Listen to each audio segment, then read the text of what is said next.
आम आदमी पार्टी का ये रवैया बन चुका है, उनकी हैबिट बन चुकी है कि देश में किसी भी राज्य में चुनाव आएंगे तो वो पहले ही ईवीएम का रोना रोने लगते हैं, और जब चुनाव में उनकी हार होती है तो बोलते हैं ईवीएम दोषी है। जब हमारा देश सर्जिकल स्ट्राइक करता है और उनको लगता है कि वोट बैंक कहीं उनका खतरे में है, तो वो सर्जिकल स्ट्राइक पर भी सवाल खड़े करते हैं। वो जो बाटला एनकाउंटर हुआ था उस पर भी सवाल खड़े करते हैं, और जहां उनको अच्छा लगता है वहां पे हनुमान चालीसा बोलते हैं, जहां उनको अच्छा लगता है वहां पे भगवान श्री राम को गाली देते हैं, जहां उनको अच्छा लगता है प्रधानमंत्री जी की माता जी को गाली देते हैं, उनके गुजरात के पार्टी के अध्यक्ष किस भाषा में बात करते हैं। और देश में जब कोविड की दूसरी लहर चल रही थी,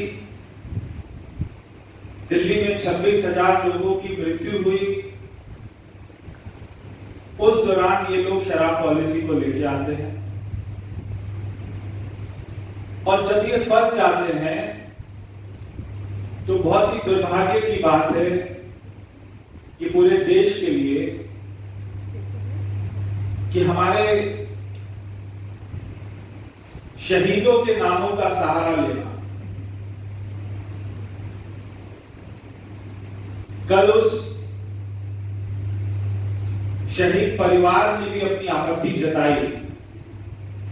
शहीद भगत सिंह के परिवार ने कहा कि जिस तरीके से भ्रष्ट लोग हमारे शहीद भगत सिंह का, देश के शहीद भगत सिंह का सहारा ले रहे हैं, हमें इस पर आपत्ति है। उन्होंने इसके ऊपर में अपना दुख जताया कि एक व्यक्ति जो सतेंद्र जैन 4 महीने से जेल में है, जिसको कोर्ट ने दोषी माना, उसके फोटो के साथ में शहीद भगत सिंह का फोटो लगा देना और अरविंद केजरीवाल का ये कहना कि ये सतेंद्र जैन और मनीष सिसोदिया आज के भगत सिंह हैं, इससे बड़ी कोई गलत बात नहीं हो सकती है। भारतीय जनता पार्टी इसका विरोध करती है, और हम चाहते हैं कि आम आदमी पार्टी के नेता देश से माफी मांगे कि उन्होंने शहीद भगत सिंह जी का नाम और हमारे तमाम शहीदों का नाम जो खराब किया है, उससे हमें दुख हुआ है।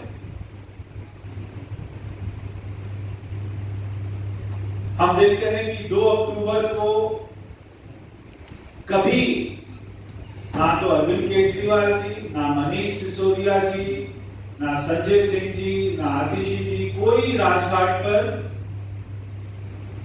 हमारे पूजनीय बापू जी को श्रद्धांजलि देने के लिए नहीं जाता है, कभी नहीं जाता है। इस वाले 2 अक्टूबर को भी नहीं किया। मगर जब आपको सीबीआई बुला रही है, जब आपके ऊपर में भ्रष्टाचार के इन्वेस्टिगेशन चल रही है, जांच चल रही है, तो आपको बापूजी याद आ जाते हैं, तो आपको राजघाट पर जाना याद आता है। पूरे साल याद नहीं आते। तो आप वहां पर पहुंचे, आप अपने तमाम समर्थकों के साथ पहुंचे।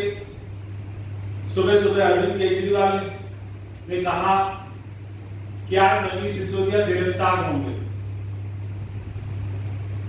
और ये इसलिए गिरफ्तार कर रहे हैं ताकि अपने एजुकेशन मॉडल को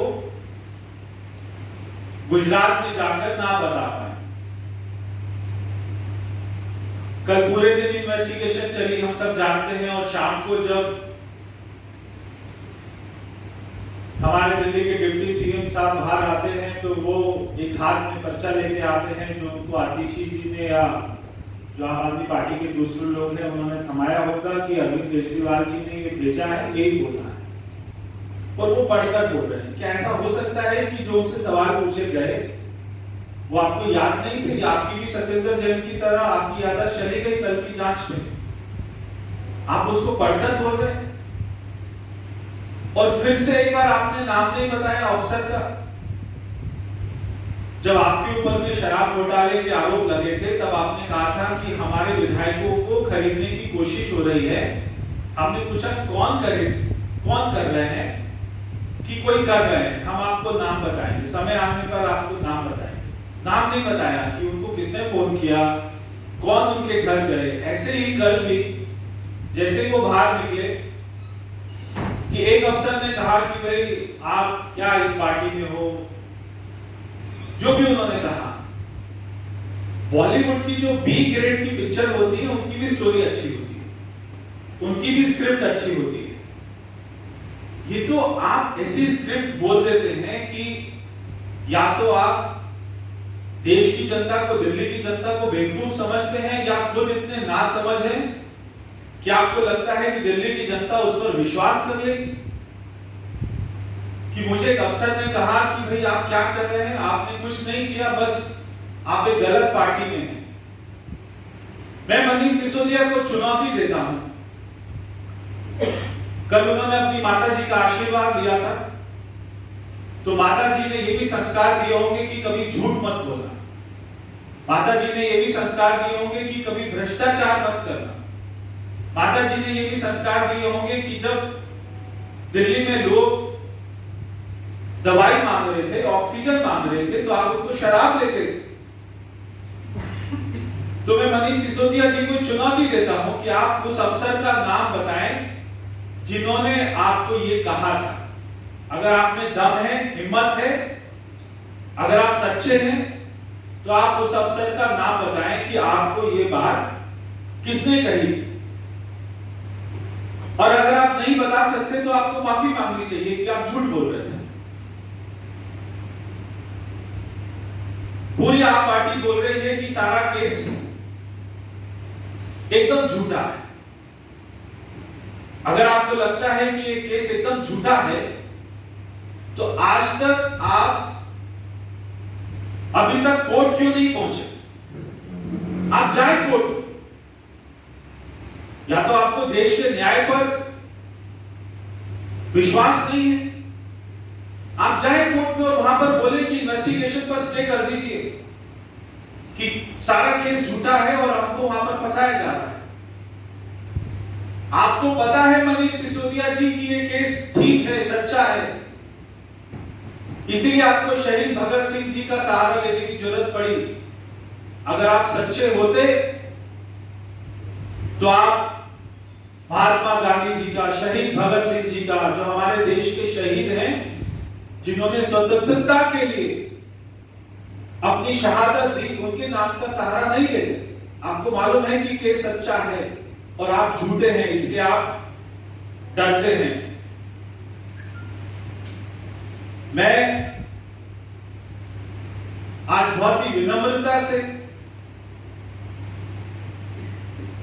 ये कहना चाहता हूं मनीष सिसोदिया जी को और अरविंद केजरीवाल जी को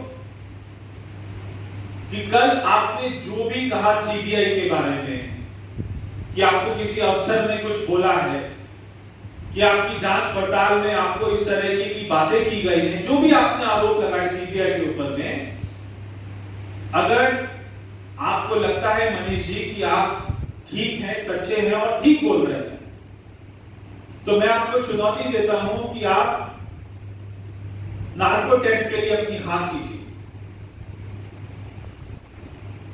कि आप जो लाइट डिटेक्टर मशीन होती है उस पर बैठने के लिए अपनी हां कीजिए और खुद बोलिए कि मैं बैठकर। अगर आप उस पर बैठकर ये बोलते हैं कि आपको जांच एजेंसी ने इस तरीके की बातें करी हैं, तो हम सब आप पर विश्वास करें। और अगर आपके पास में उस अफसर का नाम बताने लायक भी कोई बात नहीं है, तो आपको सबसे माफी मांगनी चाहिए। यही आपका एक रास्ता बचा है।